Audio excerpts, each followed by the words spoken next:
Bonjour peuple congolais, ça dépend RO Bozali Kolanangaï, Naïndo Kolamino Christian Boula Biama, membre peuple Mokosi, peuple souverain, combattant résistant révolutionnaire, PNI. PNI et ali politicien non institutionnel.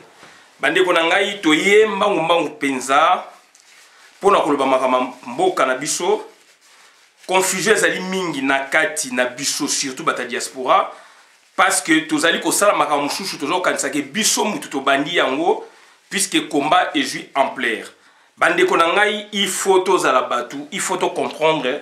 Et bah sujet mouchou toza koloba lelo ici et l'Obama. Ici et Salama, puisque nous sommes une nation, et ça la batou o ba traité yango et bah tozali peut-être ko jongela ka ba thématique wana. Donc il faut tous à la prudent. S'il faut donc bande Konangaï et Sengeli s'il faut bande konanga esengeli vraiment to fuyaka to fuinaka dans le passé, donc tout ça la recherche et kozala malamu mingi penza yango na bande konanga donc avant to banda to kotiela bino toujours lo yembo monene ya hymne national la zaïroise audio pona to yeba ndenge makambo na biso ezalaki ndenge to sanganaki autour d'un idéal. Yango na to kolanda yango.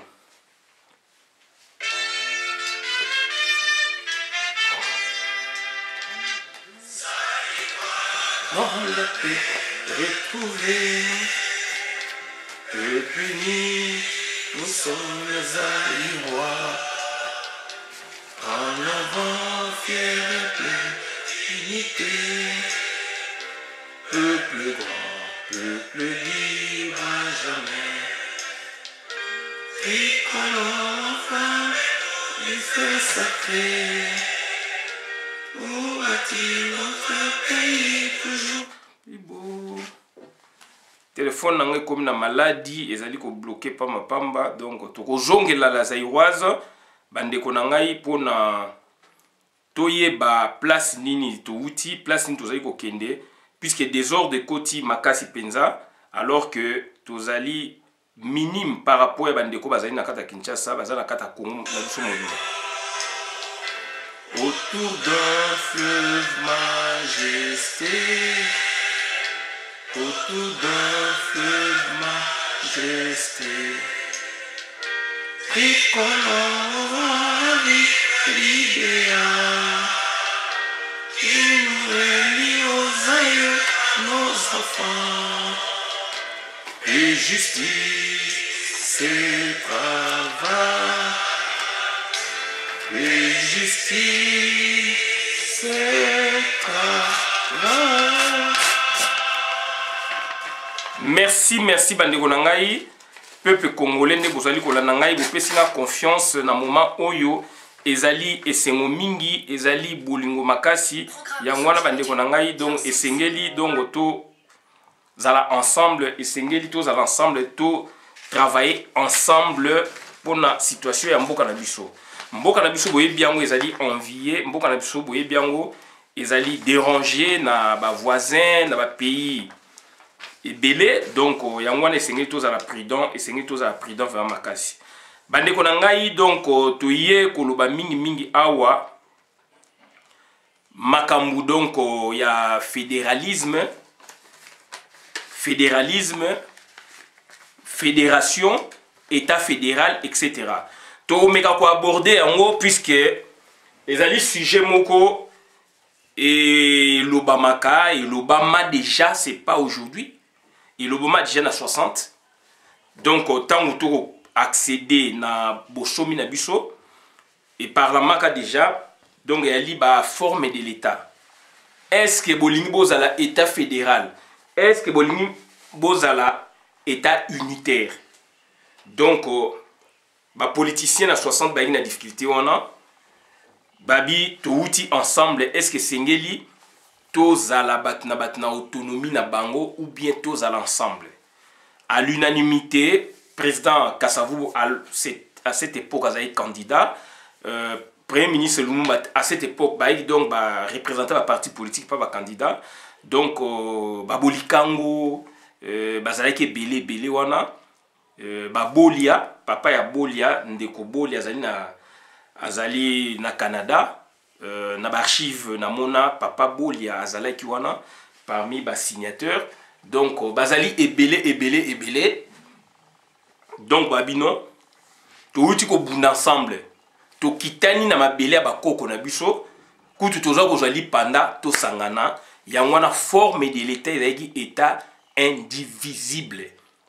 Ezaki état indivisible soki bolingi bo comprendre yango to kotangela bino botangi pe buku ya Congo o ba bengi loi fondamentale.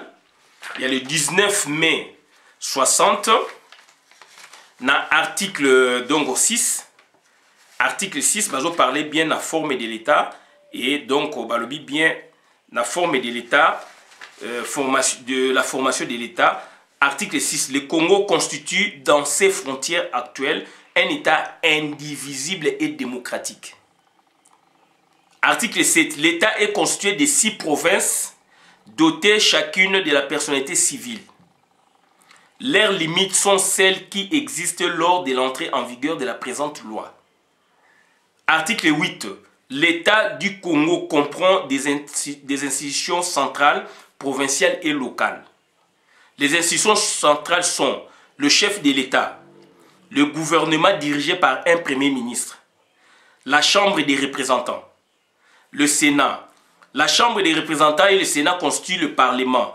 Les institutions provinciales sont le gouvernement provincial dirigé par un président, l'Assemblée provinciale. Les institutions locales sont organisées par la législation existante au moment de l'entrée en vigueur de la présente loi sans préjudice de l'application de l'article 160. L'État du Congo comprend en outre des conseils économiques et sociaux, une cour constitutionnelle. Donc, de l'article 6 jusqu'à 8, éclairage des alliés. Donc, quand nous essayons, n'est-ce pas, de parler de l'État fédéral, du fédéralisme, de la fédération. Donc, les alliés forment de l'État. Les alliés, c'est la forme de l'État. Donc, État, il y a 60 et État unitaire. Il y a un indivisible. Donc, État unitaire, donc c'est-à-dire, ils n'ont pas voulu employer le terme unitaire, mais unitaire, sur telle signification, non, exception, non, donc ils sont indivisibles. Donc, indivisible et démocratique. Pour vous dire qu'il y a une dictature. Et donc, aussi province, qui tanaki nango, tant aux indépendance, et il y a une province, donc au Nini, il y a une Équateur. Donc, Équateur Katanga. Donc, Équateur Katanga, Kivu, province orientale, unité Kassaïen, Kassaïen Moko, na Congo central. 6. Donc, Bandundu et Bimi na période de Mobutu. Kassaï est comme Mibale na période de Mobutu. Donc, de 67 tinacé. De 65 tinacé. Donc, voilà un peu, tout le monde peut savoir idée. Voilà la loi fondamentale du 19 mai 1960 relative aux structures du Congo. Il y avait aussi donc loi fondamentale pour la liberté publique, etc. Voilà, il y a toujours une copie conforme à la Belge. Bon, tu as expliqué pourquoi, puisque la confusion au salama, il y a de telles notions à la rigueur. C'est normal.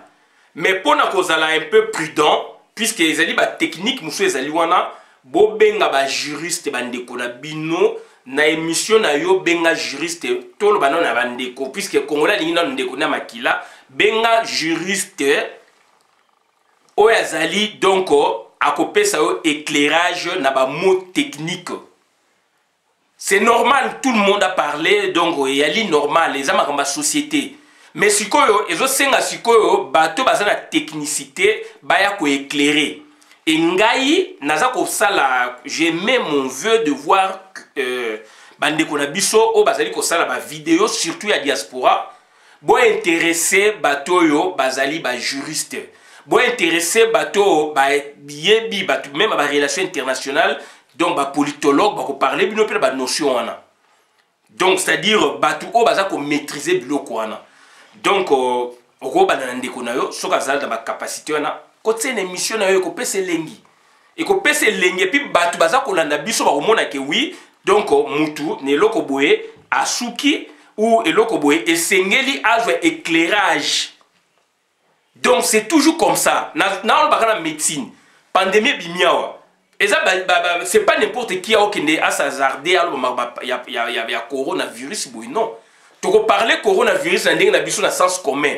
Mais s'il faut eza na technicité et comme isko mutu oyo azali médecin. Donc mutu azali médecine. Yango moni na boko to TV nazo ko sepela ndenge docteur mupapa azali koleka. Azako expliquer biso makambo ya pandémie, azako expliquer biso makambo ba bokono ebele puisque y a tangi yango za médecin. Atangi na Congo, atangi awa za médecin urgentiste awa. Donc c'est à dire bravo vraiment ba ndeko oyo ba comprendre souci wana ba comme ko ça ba juriste na ba émission na bango na makambo etali droit et donc tozali ko avancer. Tozali ko reconnaître ba compétence ba ndeko ya biso non ba congolais.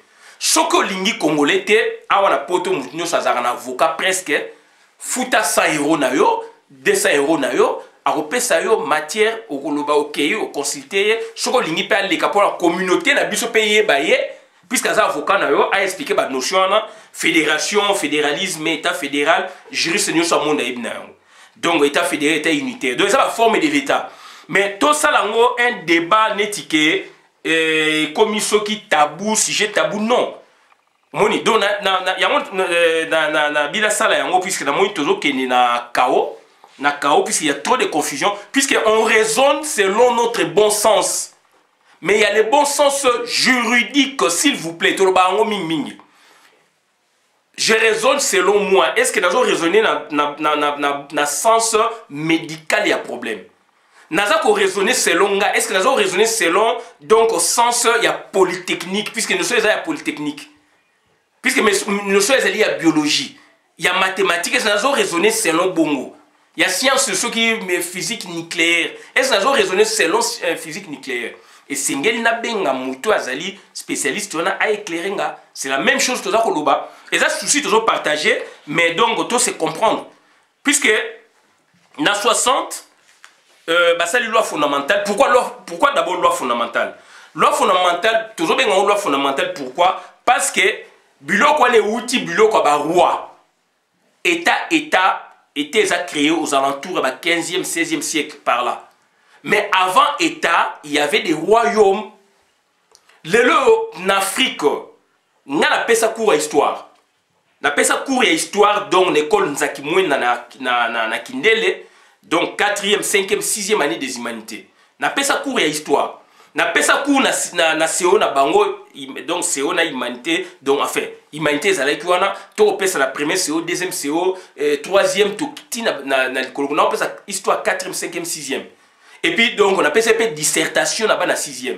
Na institut Nzakimwe na ngai. Donc et puis aussi donc on a pesa qui donc na CO na pesa ba cours rebelle. Civisme, zoologie, botanique, on appelle ça bakou rebelle. Sociologie, on appelle ça bakou rebelle. On est allé passer dans l'aïe. Mais tout le monde comme robot. Donc ça dit il faut se comprendre. Tant que ne to bon samakambu, donc ça dit il faut to raisonner. J'ai donné les cours donc il y a histoire dans la deuxième les empires et royaumes africains. Empire Songhai du Mali. Songhai, Mali, aussi Ghana, etc. etc. Ouais. Donc, c'est-à-dire, l'Empire Wana, dans ce programme, il y a l'Empire Congo, il y a été au Royaume Congo. Royaume Congo, Empire Congo, Wana, donc, il y a eu dans l'école primaire de Tanga Congo. Mais dans le niveau CO, il y a les empires africains. Donc, enfin, les autres empires et royaumes africains. On a Tanga Bino. Ce ne sont pas le Ghana actuel. Ce n'est pas le Mali actuel.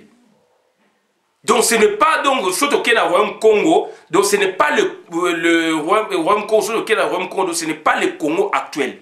Bah confusion c'est la mitoa batu. Donc l'empire du Ghana ce n'est pas le Ghana actuel. L'empire du Mali ce n'est pas le Mali actuel. Donc le quoi est sengeli to intégrant au muke la mituna biso et puis quand on va parler de la temporalité, on va parler de la temps nini. Toi aussi tu es ma comment on a temps nini époque nini. Il faut se comprendre. Il faut se situer dans le temps et dans l'espace. Na moment nini, une époque nini. Biso to parler, tout ça, Mokitani ya Congo. Mokitani a été indépendant du Congo. Il y avait un roi qui a fait la conquête pour la joie. Mabele moko boy en Afrique. Bakoko na biso basalaki nini devant Mundele wana. C'est là où déjà le problème bandaki. Bakoko na biso sur le to linga to soit na to discuter. Bakoko na biso tant Mundele wana aya pe na Afrique té. A dirigeant sur la carte. A tinda donc Henri Morton Stalé. Pour la deuxième fois, pour la première fois, il y a Américain qui pour la cartographie. Deuxième fois, il y a à récupérer, pour la jouer ma belé, koko na biso basagini, babanga mundele. Et puis ba royaume, tant on parle ba royaume, royaume est équivalence fonctionnelle. Koko na biso ba yebe comme royaume te, koko na biso ba yebe comme empire te, et ça ba mon français. Koko na biso ba yebe ki comme ya royaume te, koko na biso ba yebe comme ya empire te. Donc, comme empire, royaume, équivalence fonctionnelle. Mundenda Komiango a étudié à Binon, où est qui royaume, a étudié à où est qui clan. Pour Bango peut pas vivaki n'denge biso de vivaki. D'où sikoyo, ezali équivalence fonctionnelle. Sikoyo royaume na munoko na bino ya mboka, ya tribu o ya bino comme na ngoya kini. Comme na ngoya zalaka nini boy comme na ngoya zalaki nini. Ba comme on a d'équivalence ezali.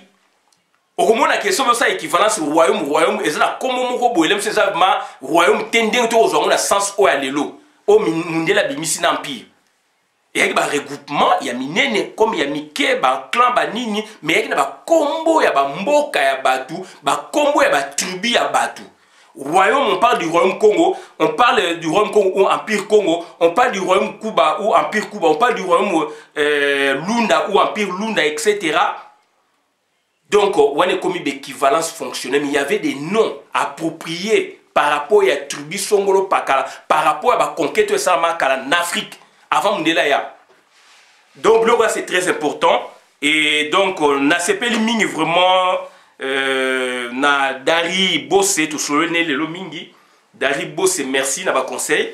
Et puis, on a profité pour na souhaiter joyeux anniversaire. Na maman.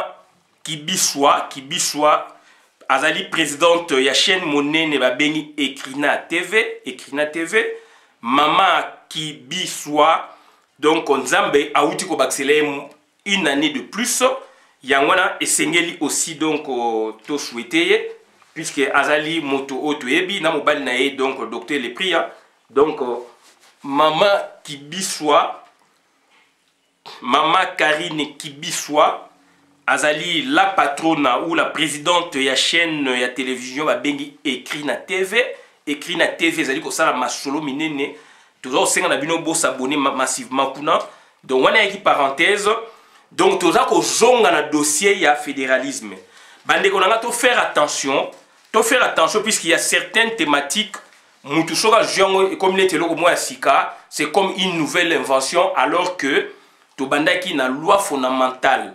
Il y a 1960, 19 mai 60, bâti en haut, et le 1er août 64, loi fondamentale, balongolengo tokomi na constitution ya Lulabu. Loi fondamentale et il a duré nango il fait ça la 4 ans pour la toke na constituante et salamaki. Tobimisi donc constitution o el boso ya biso. Et loi fondamentale donc tant et salamaki bande konangai donc tozalaki na état nini et puis tu as un état unitaire mais largement décentralisé de un état indivisible forme de l'état ya mwana et tu koya sikoyo na 64 de 64 ti 66 5 6 par là. Na 65, pourquoi on a 65-6 par là? Donc 65, Mobutu a sali coup d'état le 24 novembre 65, a sali coup d'état à renverser président Ouazalaki, donc président Kasavubu. Mobutu a eu donc Bokonzi na coup d'état militaire, à faire fonctionner encore Mibeko wana malgré la suspension, mais à recourir qui n'a pas ndenge mususu et puis na 66 a eu 4 ans je pense. début 66 aye ko longolango aye ko sala ba azaye ko agir donc on a ba décret loi etc. Voilà donc na constitution déjà à 64 constitution à 64 première partie tokotangela bino momoke ils allaient toujours état unitaire. Deuxième partie donc annexe, pas deuxième partie mais pardon je me corrige. Donc constitution 64 makamto ba lelo donc invention moko ezalité par rapport à forme de l'état, état unitaire, état fédéral ou fédération ou fédéralisme, ça ne change rien dans la conception puisque on a déjà essayé l'Obama, il y a des écrits. Il y a il faut tout ça là qui est fort, il y a qu'au fouiner dans le passé. Makamoto ça lelo to kansa net bisom to bandi makambo lelo non. Et ça makaming c'est salama. Nde ba pe donc na science makaming c'est ça biso to ça ba recherche. Nous ne faisons que des recherches. Donc na bande ko na ngai yango na za ko senga na biso tous à la prudent na ba réaction na biso na ba comportement na biso puisque fédéralisme donc on a 60 déjà problème et là qui il y avait deux tendances à être dégagées. Chobotali va exposer des motifs. Donc il y a table ronde il y a 60 pour na tous à beaucoup mais c'est 16 résolutions s'il vous plaît. Deux tendances à être dégagées. Tendance à être unitariste, Lumumba en tête, tendance à être fédéraliste, Kasavubu en tête. Mais pour na sikoyo bandi ma forme de l'état, il y a un dans le bas qui liboso donc bah tiens état indivisible. Donc état indivisible mais sokotaliango donc hybridisme mo ezalaki wana. Donc ça dit état indivisible mais donc c'était l'état unitaire. Mais forme nango sotali ils ont emprunté un peu du fédéralisme, un peu de l'hybridisme, de l'unitarisme. Raison pour laquelle na fonctionnement na yango et pesaki donc asphyxié pesaki mobulu. Mobulu wana yango mema biso même na ba rébellion minene. S'il vous plaît, donc c'est on a na loba yango na lobaka tant mutoko linga tozo ba décision biso diaspora est-ce que kuna na Congo bazo ka biso est-ce que na mboka na biso na province na biso na district na biso na village na biso eko passé puisque toza diaspora to mona ke oui toza boye ba to bazo ka biso na Congo oui puisque toza sens mususu ya komona makambo par rapport na bango oui mais est-ce que makambo to ko lo ba lelo ezali makambo oyo tozo linga et engagé pays est-ce que eko passé est-ce que autant déjà au fini dans le passé makamwana j'ai papa na 60 père de l'indépendance déjà ba qui buté nango et créer qui donc confusion na tête ya mboka donc forme de l'état et qui indivisible oui mais fonctionnement nango est qui bien té et créer qui ba tension na mboka yangwana donc Mobutu tanga ye aye ti aye ko sanini aye ko tcha donc état unitaire. Clairement, forme de l'État, État unitaire. Puisque quand on parle d'État indivisible, oui, mais donc ça dit, il y a État unitaire, il y a une façon, il y a une organisation, un fonctionnement, il y a État sous son règne, et ça dit que, donc ça dit, il y avait des guerres fratricides. Et ça, si tu as la 5e année de primaire, 5e année primaire, dans civisme ou l'histoire, il y avait des guerres fratricides. Mobutu a ça qui était unitaire. Pourquoi? Puisque Mobutu bimaki na mboka. Mobutu bimaki déjà na mboka déjà na loi fondamentale.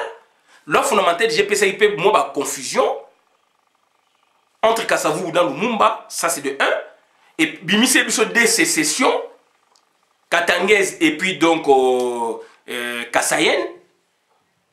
Wana ja ezali fouille ya forme de l'état qui donc ambigu, indivisible.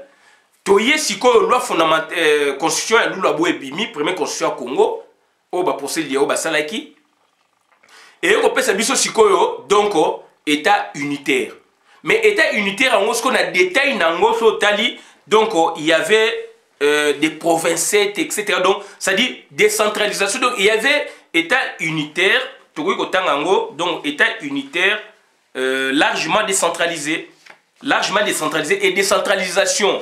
Quand vous lisez bien décentralisation, ce que l'équipe mingi Ce que les alliés donc trop prononcé et pesaka donc dysfonctionnement et pesaka ba tension et pesaka donc ba dérèglement. Donc voilà ba dekonanga donc makam autre ko bisabino donc voilà donc constitution de la République démocratique du Congo du 1er août 64. Tozali lelo yo tozana poto ngana sana poto na sana diaspora. Lelo constitution au régime le 18 février 2006. Pourquoi tout ça oyo? Puisque certains frères ils parlent du fédéralisme. Biso tozali batu ya unitarisme. Ok. Mais pourquoi?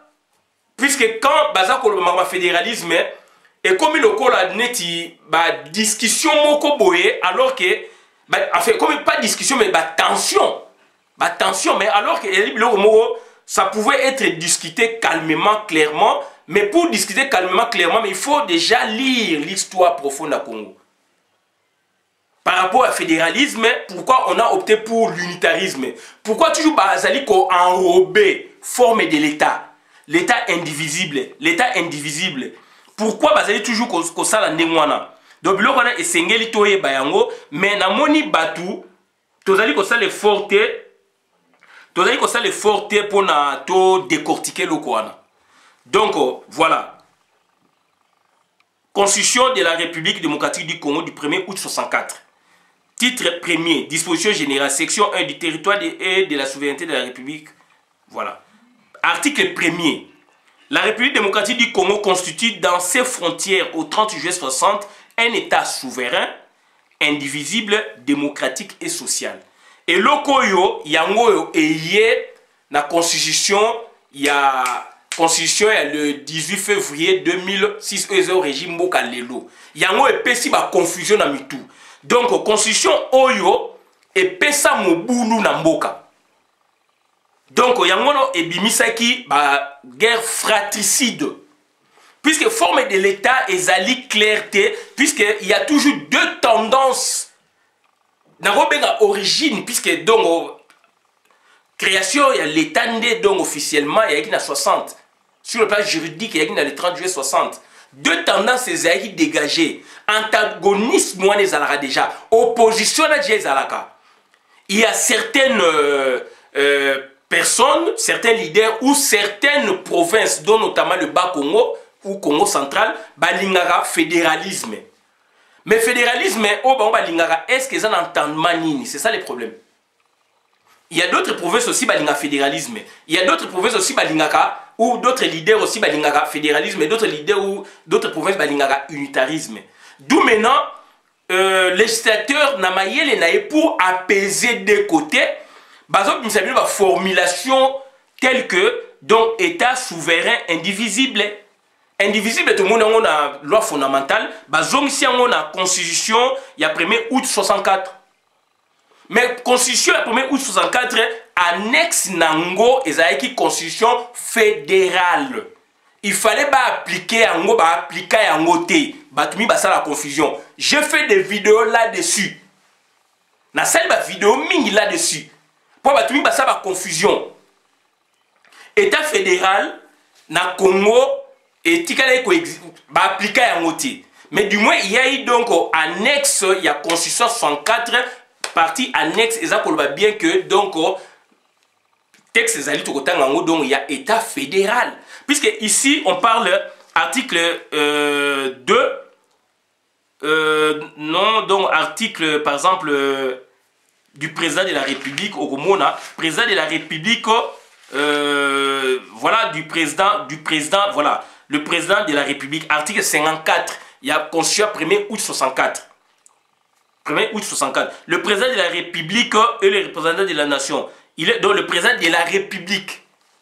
République fédérale. Mais tant que donc le président de la République, on sous-entend de quelle république? Unitaire. Mais ce qui est tangi sikoyo na annexe au monde qui est donc président de la République fédérale. Donc, nuance les alliés, bandeko, il faut s'approprier. Quand vous êtes une association, quand vous êtes recherche, grand débat, donc il faut la documentation oyo. Donc on de façon littéraire et peut se idée partie technique on juriste oyo yebi donc a éclairé yo. Mais du moins ezali pour tout le monde. Nous se sengela tanga yango. Donc mais tant que on va pour un sentiment na compréhension biso de zanango alors que na compréhension eza bongote. To côté l'état fédéral. L'état fédéral donc il y a des compétences liées. Province ou état fédéré donc na gouvernement central ou du gouvernement fédéral. Donc là on a tout ezali lié, ezali contrôlé. Mais ce qu'on entend la compréhension, quand on parle du fédéralisme, division Moutoubago, Keneboité, Moutoubago, Kenete. Voilà, là c'est la sécession. Donc vous êtes dans la logique de la sécession.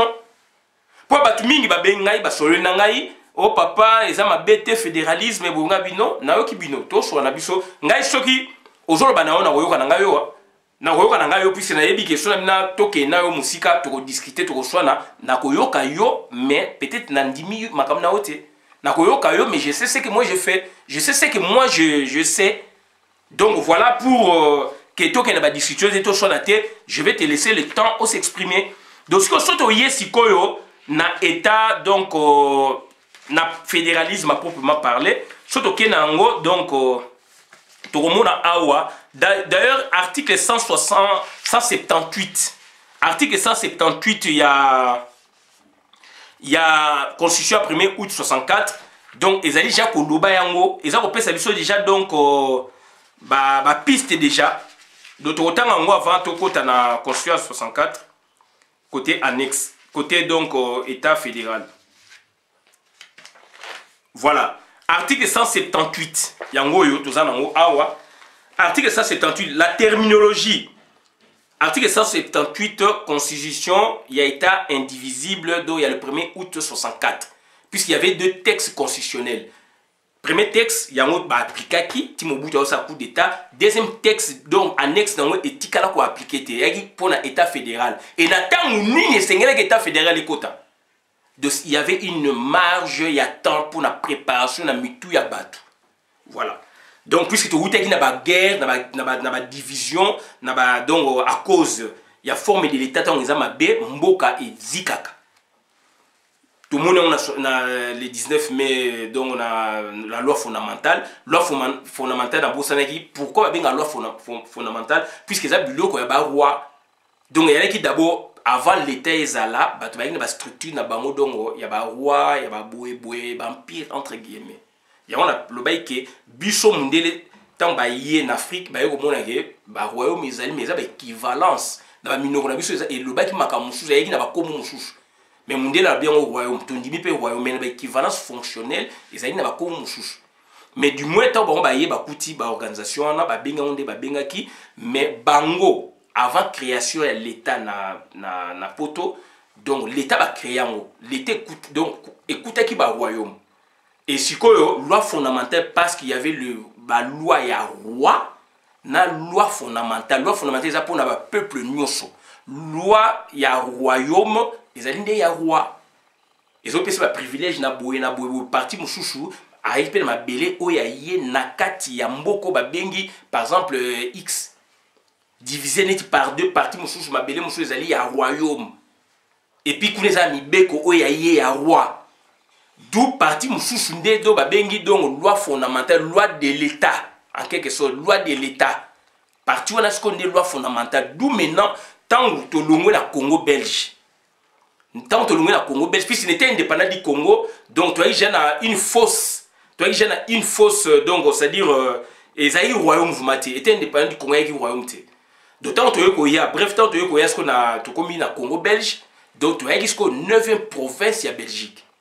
D'où il y avait la configuration, pour que se comprenne bien, il y avait une partie à roi, ma belé à roi, mi beko à roi, ma privilège à yé, ma bien à roi, partie pour l'État, donc ça dit pour donc le peuple. Il y a une loi fondamentale. D'où maintenant, biso si autant to longwe na royaume, puisque 9e province il y a Belgique, c'était le royaume.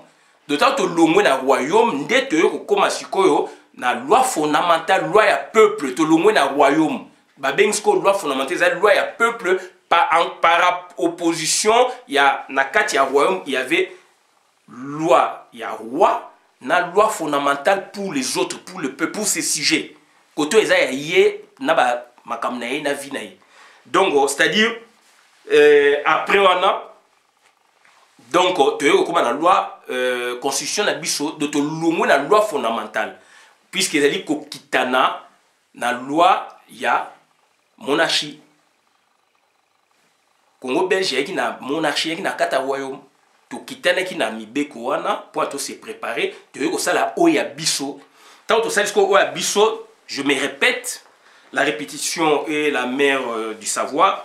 Donc c'est-à-dire il y avait constitution ya liboso ya Congo ba benyango constitution ya Luluabu puisque ba sala ki makamwa pi na Luluabu ba province belé ba ponanaki ba welela kiti ba bino Luluabu nde ko sécuriser biso boye ya ba benga constitution ya Luluabu de le 1er août 64 et il y a deux textes liboso donc état indivisible donc on suppose état unitaire. Après deuxième texte il y a qui état fédéral il fallait l'appliquer. Après troisième législature, s'il vous plaît. Donc, ça dit troisième législature, ce qui est législature, il y a 5 ans, mandat à 5 ans. Donc, après 15 ans, il y a première législature, des lois fondamentales. Donc, ça dit des constitutions, donc, état fédéral, et qu'on a appliqué dans le Congo. Mobutu a salé coup d'état pour Jean Koufa. Donc, tant que tu as fédéralisme, fédération, état fédéral, mais tu as une excitation. C'est là où les gens ne comprennent pas. Parce que, donc, la mentalité à Batou est bien. L'entendement ya Congolais, l'entendement ya Africain, quand on parle de l'état fédéral, pour la bango, donc, sécession, ce n'est pas le vœu. Mais ce n'est pas le vœu. Mutumo pas bon na muninga on appelle la kati azalité. Province moi zo bon na appelle muninga na kati ezalité, mais ce n'est pas le vœu. Donc ce n'est pas la sécession. Mais plutôt c'est quoi donc, c'est-à-dire état fédéral entendement na ngona bato ba sala yango. Ya on to ben équivalence fonctionnelle. Bato ba créer terminologie wana eza minde les abisodé. Si on a entendement na biso na exception ya biso africain, d'autres soit état fédéral, sécession ko kabwana, ko bunda, ko swana, ko boma muninga, boe biso to koma côté na bino. Donc c'est ça l'entendement ya bato. Ba africain, ba congolais. Et na mundele ndenga sala terminologie na yewana, eza bongo te donc ezali ba emprunt. Eza ba bloc eza ya biso te mais toujours yango mais toujours ko appliquer ngo mal. Toujours yango mais toujours ko appliquer ngo mal. Donc, c'est très important pour expliquer. Donc, c'est-à-dire, article 178, il y a Constitution 1er août, État fédéral, donc indivisible. La terminologie correspond aux structures politiques qui sont organisées par la présente Constitution. Sera utilisée dans les actes officiels à partir de la 3e législature suivant l'entrée en vigueur de la présente Constitution. Donc, à partir de la présente Constitution, donc mise en vigueur, on a déjà le 1er août. Donc il fallait qu'on compte maintenant, donc le 1er août, on suppose, Nathan, il y a 64, 1er août. Donc c'est que, la même année où l'année Kolanda, donc ça dit élection salama, donc législature wana. Au compter première législature, donc il y a 5 ans, 7 ans, donc il fallait qu'on compte 15 ans ou 21 ans. Il faut est-ce qu'il y a 5 ans, donc 15 ans ou 21 ans, c'est état fédéral na Congo. Il fallait une préparation. Ciment national des zonga.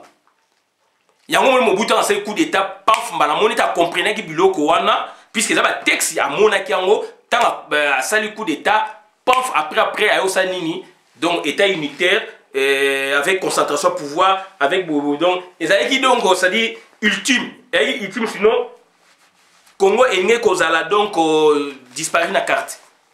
Voilà. Donc voilà donc ce qu'on est un état fédéral à proprement parler. Donc il y a toujours signé fait à Léopoldville le 1er août 64 Joseph Kasavubu par le président de la République, le premier ministre Moïse Tchombe, le ministre de l'Intérieur Godefroy Mounongo, le ministre de la Justice Léon Mamboleo. Donc annexe yango yonazanango annexe à la constitution du 1er août 64. Nazali na yango awa. So na rola sabino mo mke nazali na yango awa. Donc annexe ezali wana. Donc ça dit annexe ezali et puis constitution na ya nini ezali. Mon ba benga bien annexe. Donc annexe à la constitution du 1er août 64 prévue par l'article 178-178. Préambule ezali, titre premier, disposition générale du territoire, section 1 du territoire de la souveraineté de la République fédérale. Donc, article 1er, la République fédérale du Congo est un État souverain, indivisible, démocratique et social. Donc, c'est toujours forme de l'État. Oh, forme de l'État, oh, ils ont fait ambiguïté. Ils ont mis ça mboulou. Dans la vidéo, il n'y a même pas des mois, mais avant le confinement, dans la forme de l'État, c'est hybride. J'ai des amis, un juge dont j'étais le nom, il était là comme expert. À Epsa, il a travaillé en 2005, tant à Panthéon 1, Paris 1, Panthéon Sorbonne, il y a sa thèse. Donc, ça dit, Azakoya, comme ça, ça dit qu'il y a 4 commissions. La forme de l'État, c'est très compliqué, talaboué. Puisque, Bakongo, la province, Mibalo, Misatou, Balingaki, État fédéral. Batumusu, Balingaki, État donc unitaire. Et puis, cette tension, bazongeli ba formulation oyo hybride. Et le fait que les alliés récents bateaux, salaki biloko bazali, une intention comme ko distiller par-ci par-là, puisque la forme de l'État n'est pas bonne.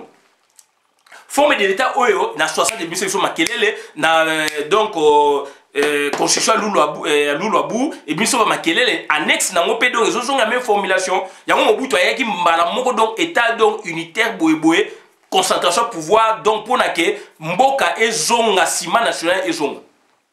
Mais certaines personnes ne comprennent pas. Donc article 2, nul ne peut tout ça. Donc enfin article 2, premier alinéa, nul ne peut porter atteinte à l'intégrité du territoire de la République fédérale. Article 4.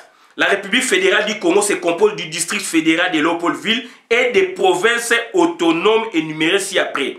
Les provinces de la cuvette centrale, du Haut-Congo, du Katanga oriental, du Kibali Ituri, du Kivu central, du Congo central, du Kwango, du Kwilu, du lac Léopold II, du Lomami, du Lualaba, de Luabu, du Maniema, du Moyen Congo, du Nord Katanga, du Nord Kivu, du Sankuru, du Sud Kasaï, de Lubangi, de Luele et de l'unité kassaïenne au État fédéral. Donc État fédéral, donc on s'est dit, article 6, État fédéral, article 6, il existe une seule nationalité congolaise. Donc article 8, des traités et accords internationaux. Le président de la République fédérale, il n'y a qu'un seul président. Exemple, aux États-Unis, Donald Trump. Donald Trump a mikano mais donc gouverner na autonomie na bango bazana mibeko OP ya bango mais loi fédérale ezali. Bozana monnaie kaka moko. Bozana président kaka moko. Bozana armée kaka moko. Bozana police nationale kaka moko. Donc bozana pe la cour suprême kaka moko. Bozana makamususu moko. Oh je crois ezali na kata ba état fédéré wana. Mais on n'a pas voulu parler d'État fédéral, on parle des provinces autonomes. C'est différent aussi. Donc, ça dit, il faut faire attention. Donc, ça dit, il n'y a rien de caché. Moutoumou a un débat, donc tout est là, tout a été expliqué, explicité. Donc, ça dit, parce que État fédéral, donc, ils ont la caractéristique d'ango, donc, ils ont la caractéristique d'ango, donc, ils ont la matière oyo ezali d'ensemble, ils ont la matière oyo, ils ont le principe, donc, il y a partage du pouvoir, séparation du pouvoir. Donc, ils ont la matière oyo, ils ont ko sangisa, les autres, états nyoshwana, ils ont la matière OP, ils ont ko kabulape, chaque province, ils ont la makam oyaye. Donc, essengeli ko yeba yango, essengeli ko zala serein, parce que nous sommes appelés, n'est-ce pas, ya ko bongisa mboka na biso, mutu moko azali ko banga eloko moko boya azali na yete, ba province nous c'est la richesse nango. Donc et puis na état fédéral donc eloko moko ya o ke bako benga na batu na province boy ba mususu boy na entendement na batu na état fédéral eza bon te wana ezali sécession do bato baza ba intention baza ba sécessionniste bolo bande biso baza ba sécessionniste mon bolo bande biso puisque bo ça bo créer déjà sécession sociale bozo lukande sécession territoriale. Mais État fédéral, dans le vrai sens du mot, ou fédéralisme, ou fédération, c'est pas ça. Ce n'est pas ça. Donc, il faut faire attention. Donc, ils passe ming. Puisque, ce dobito zong anet na constitution le 18 février 2006. Article 1er. La RDC est dans ses frontières du 30 juillet 60 un État de droit indépendant, souverain, uni et indivisible, social, démocratique et laïque. Si vous avez uni. Donc, État unitaire. Mais est-ce que le fonctionnement dans des État unitaire? Donc, le fait que les gens récemment, batu oyo ba député oyo bazali na kati kuna ba yebi ba intention, ba yebi soten d'exposer des motifs ou même peut-être ba procès verbaux, ba yebi ba discussion zali na kati. D'où maintenant ils ont l'air pions. Donc, dans la diaspora, je peux dire, pour que bacha ba intention moko boye yamabe, alors dans l'entretemps, on est unis, on est ensemble. S'il faut en parler nettement, donc il ne doit jamais y avoir de tensions. Il ne doit jamais y avoir de tensions. Puisque par exemple, il y a une tension, il y a sécession. Alors, État fédéral, sécession, ils ont raté. Donc, État fédéral uni, article 2, la RDC composée de la ville de Kinshasa et de 25 provinces dotées de la personnalité juridique. Article 3, les provinces et les entités territoriales décentralisées de la RDC, République démocratique du Congo, sont dotées de la personnalité juridique et sont gérées par les organes locaux. Voilà. Donc, ces entités territoriales décentralisées sont la ville, la commune, le secteur et la chefferie. Mais ce qu'on Mobutu, c'est quoi, il y a État unitaire, ça dit semblant, il y a décentralisation. Puisque base, il y a toujours décentralisation. Mais Mobutu, ce qu'on va jouer avec la décentralisation administrative, les EAD, entités administratives décentralisées. Au lieu que ça la entité territoriale décentralisée, ndenge ça la État fédéral ou la fédération. Mobutu a créé une administration, délégué pouvoir, pési place mon c'est tout. Net si ko fonctionnement zali wanasko. Pourquoi Jantini Ngobila na état coronavirus azako za mikano place au président république protocolaire, président république normal ko gozwa, mettons mon Jantini Ngobila mtawo ba mikano. Parce que confusion zali batu oyo ba salaki constitution bazali encore vivant. Bazali na kata ba régime wana ba yebi intention wana. Yango moni moko Jantini azozwa makambu. Dans la vidéo, na que Jantini donc azali donc a contredit donc au président, il a azali donc au gouverneur État fédéral, a contredit président et État unitaire. Je le fais exprès parce que d'un côté nous on voit l'État unitaire, d'autre côté fonctionnement on voit État donc État moko donc décentralisé, gouverneur neti Jantini Ngobila a sa position. Alors qu'en temps normal, l'État unitaire, de gouverner, ça dépend de la ministre et intérieur. Et puis, le président de la République, ça sous la hiérarchie, mais gouverner, ça koloba, ça mikano, alors le président de la République, ça koloba. Donc, ça dit, il y a hybridisme, confusion, et ça, il y a 60, et ça, il y a 64. D'où il y a un moniteur de côté qui n'a période dans Mobutu, à côté de donc État donc unitaire avec concentration de pouvoir. Si comme bango forme de l'État, État unitaire, bah promouvoir gouvernorat, entité territoriale décentralisée, base même il y a État fédéral. Donc, commune, nini, donc même il y a base même il y a un cas de décentralisation, il y a État fédéral, même il y a État unitaire, donc commune qui partent. Comme ça des autres, comme garçon de course et gouverneur. Mais l'élection depuis banda, il y a comme ça des zones ça maté, bango. Donc quelque part, il vous donne l'intention d'avoir un État unitaire et dans l'entretemps la formulation moko ambiguë à forme de l'état indivisible ceci cela démocratique etc mais du moins baza ko s'attacher kaka ba gouverner ba province siko ba comme c'est des gens ba comme le kola ba bourgmestre ba comme le kola ba do ba garçon de course ba ya ba gouverner donc moyen makamou e marché bien na mboka ezalité donc ba ndeko nanga ezali passe mingi ezali mawa mingi donc voilà ba makamou auto ya ko sabino ngwana et ezali passe mingi ezali mawa mingi donc bandeko nanga ezali passe mingi ezali mawa mingi donc problème état fédéral ezalaka se fondaka mingi na nationalité chose tali donc en article 6 article 1 4 6 7 8 47 article 1 4 6 7 8 eza e parler na nationalité voilà donc on a banza donc eza na loi fondamentale je pense toujours cité awa je pense c'est la loi fondamentale bande on a tout ça les logos exprès puisque confusion ezali mingi tu parlais l'article combien article 1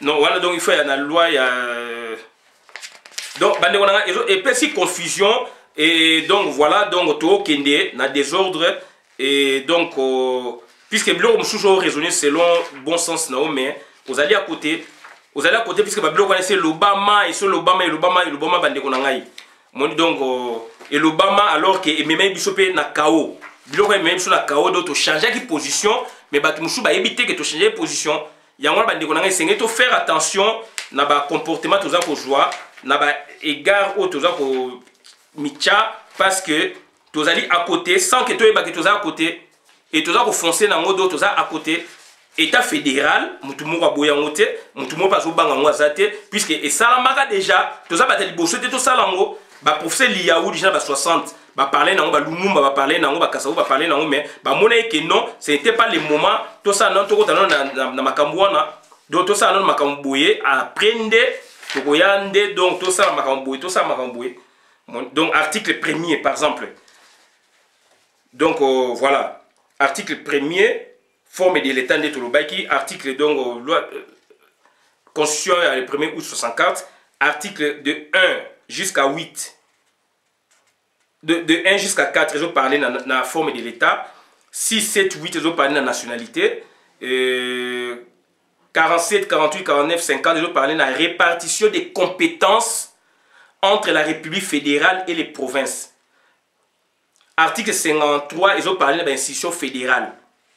Oui, donc 54, 55, 64. Article 74, ils parlent de pouvoir législatif. Article 100, institution provinciale. Article 102, etc. Donc, la force de l'ordre. Surtout, la force de l'ordre, et la division, ils allaient en quantité. So bito tanga ba force de l'ordre division pe na kati wana pe ezalité mais biso mon to ça ne ba confusion puisque na état fédéral nationalité za moko armée za moko monnaie za moko président zali moko Donald Trump yana zolo be ba gouverneur abiso boko kité na otina garde républicaine c'est l'armée mais à part na kati bazana ba fonctionnement na bango yesko zolo bango en tant que président chef suprême vous voyez so to bito je dit article 157 il y a constitution, il y a Loulabou. 157. 157, ils ont parlé donc de la police. Il est organisé une force de police du gouvernement central pour la ville de Léopoldville. Chaque province dispose de sa propre force de police. Les effectifs, l'équipement, l'armement ainsi que les principes de base de l'organisation de la police sont déterminés par une loi nationale organique. Loi nationale organique. Donc, voilà 57. 58. La gendarmerie fait partie de l'armée nationale et relève du pouvoir central et non provincial. Ça, 59. Dans la République, des forces armées, dans la République, il n'y a qu'une seule armée nationale comprenant notamment les forces terrestres, de mer et de l'air. Vous voyez? Donc, ça dit, toquer l'administration, article 156. Administration. Le personnel administratif des services publics nationaux et provinciaux, celui du Parlement et des assemblées provinciaux, des cours et tribunaux, des organismes auxiliaires, de la Cour des comptes et de la Cour constitutionnelle est régi par un statut déterminé par la loi nationale et non provinciale. ou de l'État fédéré. Ces statuts règlent notamment les conditions de recrutement, d'interruption et de cessation des fonctions, les droits et les devoirs des fonctionnaires, leur carrière, le régime des incompatibilités, de congés et de pensions. Il pose les principes qui régissent les traitements et l'avancement. Le personnel administratif des services publics nationaux, celui du Parlement et des cours et tribunaux, est à charge du pouvoir national. Celui des services publics provinciaux, des assemblées provinciales et des tribunaux est à charge des pouvoirs provinciaux. Le personnel des organismes et des droits publics bénéficie des avantages reconnus aux agents des administrations publiques. Donc, il y a que l'État fédéral est commis, que la loi est pour permettre en côté. La loi est pour le bail en côté. Donc, ça va confusion à biso, mais ce n'est pas normal. Donc, et vos apaisements, État fédéral, fédération, vous avez une caractéristique. Donc, même la 60, pour toi aboutir, tu expliquer, il fallait, après 3e législature, il fallait du temps. Vous allez diviser le Rwandais, Kabul, Bisso, et là, maintenant, vous parlez de la fédération. Donc, allez-y réfléchir. Vous consultez, juriste, Mikane Zali, dans Internet, merci.